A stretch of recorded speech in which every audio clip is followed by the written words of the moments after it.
This is a museum dealing with apartheid. I'm on a cultural tour. The rest of them have gone tasting wine. This is a museum in District 6, which is one of the areas cleared. It's essentially about District 6, and there's lots of memorabilia in here. Some of it really, really quite disturbing. The fact that it took place in the 1960s, which seems like no time at all. The whole of District 6 was declared white, a white area, and they just came in and demolished the lot and carted people miles away into the township.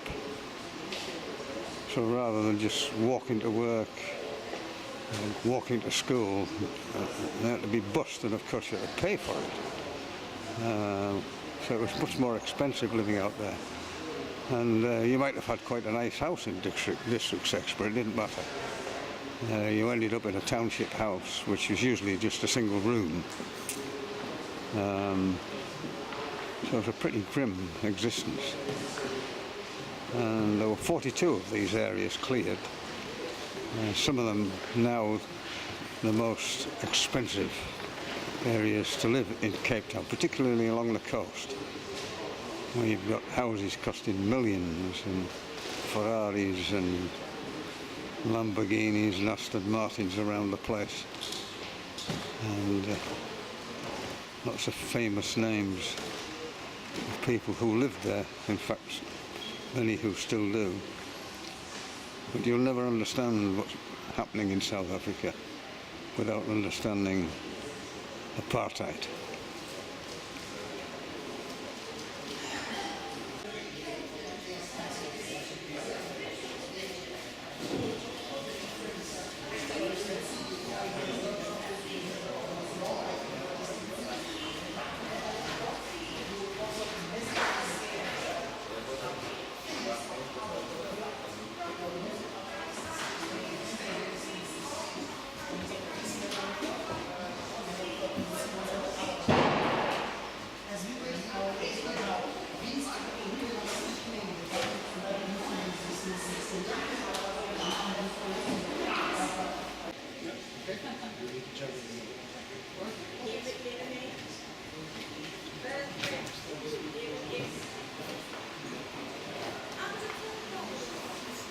And this is when the demolition started, 11th of February 1966.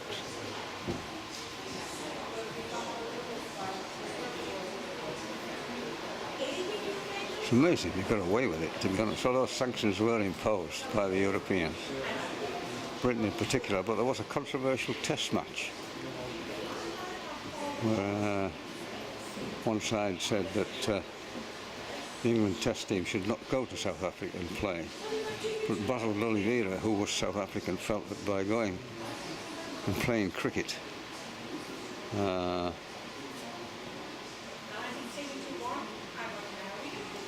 it would be helpful to the situation.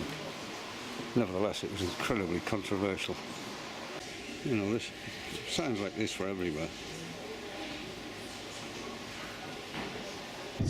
This is Capetown Township, where they were shipped out to, where they were built. They were given these two-room houses, but most of them were one room. No facilities, no theatre, no cinema, nothing. And just left to fend for themselves, really. You sort of can't help, really. It's a creation of a ghetto. This is our cement.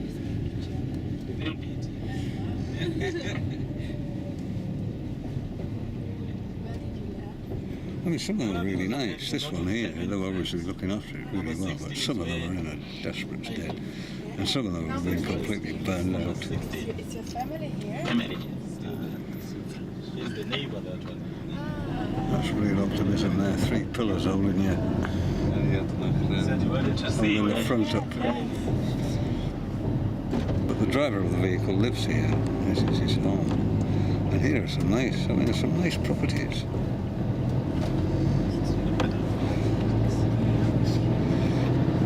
That's the school. Arabian Church Learning, I don't know what that means.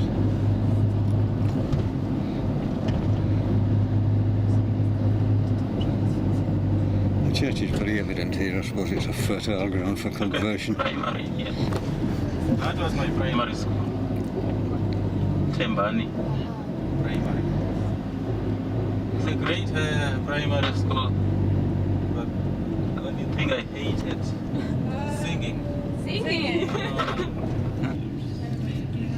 These are shipping containers which have been people are living in.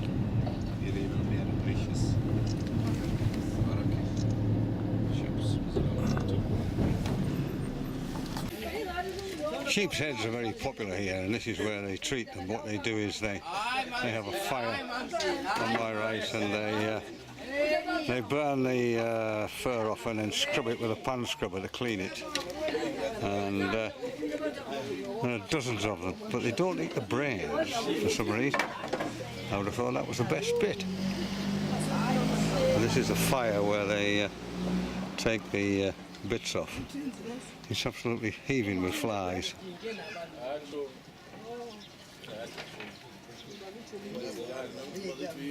Every convenience store is supported by Coca-Cola. They give you the paint, the logo and the fridge.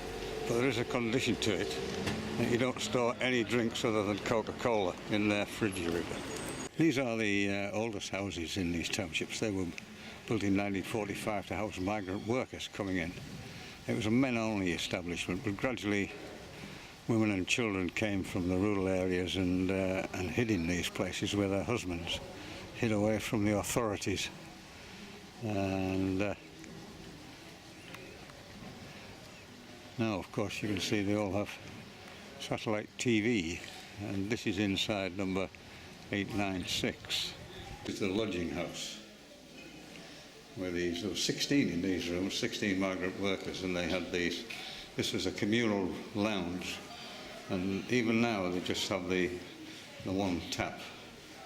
And under here are the containers where they do their laundry and they do their personal washing. It's a pretty grim place.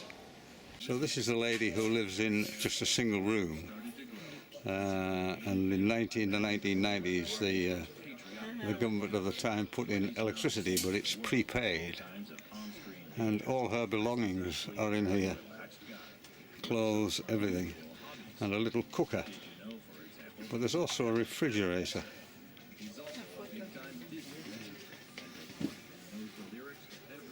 The place is absolutely jam-packed with stuff. And a little table. But they do have clean running water now as well. This is an upgraded. They have two rooms. Well, that's nice. They have 2 rooms and a lounge. That's one of the bedrooms, and they have a toilet, so they don't have to share a toilet with other families.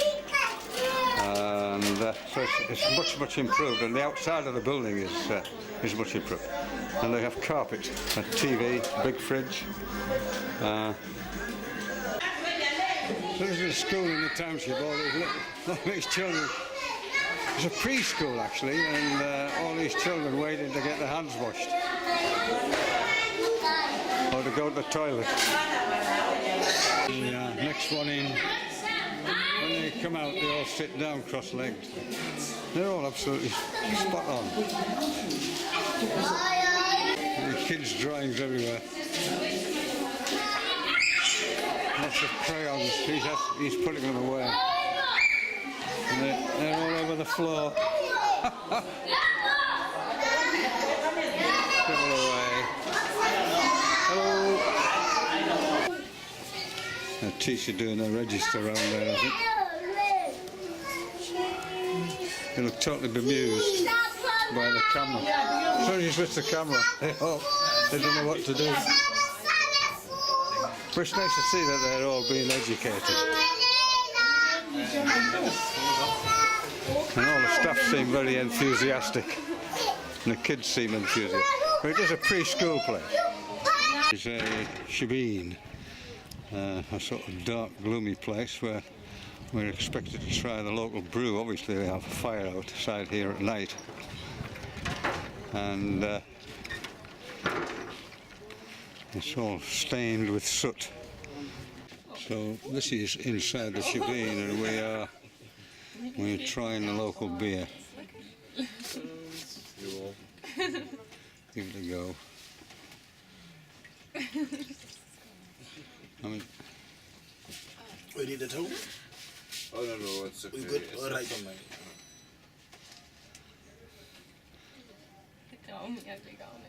Should I give it to one of you guys? I've tried it. I'm not keen on it. No. Okay. You can try it. I tried it up in Zululand. It's quite heavy. Are you okay? The ceiling is jet black,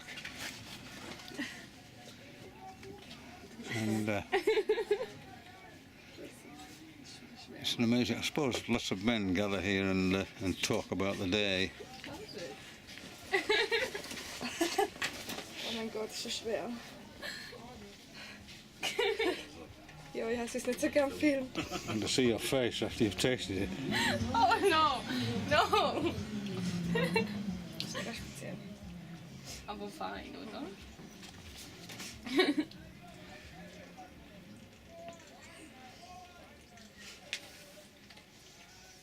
Good. So you guys make a second. Okay. This is the local spirit healer. With all sorts of bits and pieces hanging up outside, and he's very kindly allowed us to go in. Shipping container. And he's sitting outside here chatting away. So this is inside this shipping container, and this is the man himself. And there's skins and portions and bottles and cans and cabinets, all full of all sorts of stuff. But what it's all about, I have no idea. This is